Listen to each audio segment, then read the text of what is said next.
চলুন আজকে আমরা ফিরে যাই আজ থেকে প্রায় 5,000 বছর পূর্বে। এই 5,000 বছর পূর্বে আমাদের মধ্যে কিন্তু কোনো ধর্ম ছিল না, কোনো সম্প্রদায় ছিল না, ছিল শুধুমাত্র মানব ধর্ম।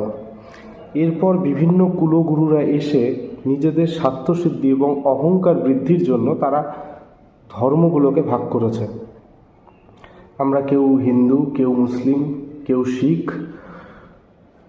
তো বিভিন্ন ধর্মের বিভিন্ন ঈশ্বর এটা মানুষ মনে করেন, কিন্তু ঈশ্বর কিন্তু একজনই। যেটা সাই বাবা বলেছিলেন যে সবার মালিক একজন।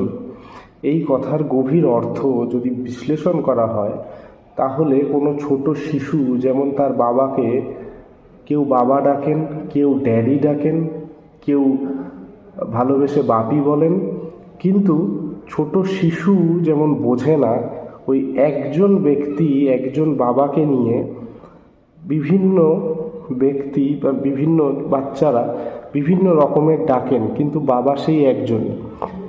ঠিক সেইভাবে ধর্ম আলাদা আলাদা অনুসারে কেউ রাম বলছে, কেউ খোদা বলছে, কেউ আল্লাহ বলছে, কেউ গড বলছে, কিন্তু ঈশ্বর একজনই। এই কথাটা বহু বছর পূর্বে সাই বাবা আমাদেরকে শিখিয়ে গেছেন, কিন্তু আমরা সেই অবুঝ শিশুর মতন তর্ক করে বেড়াই, মিছে তর্ক।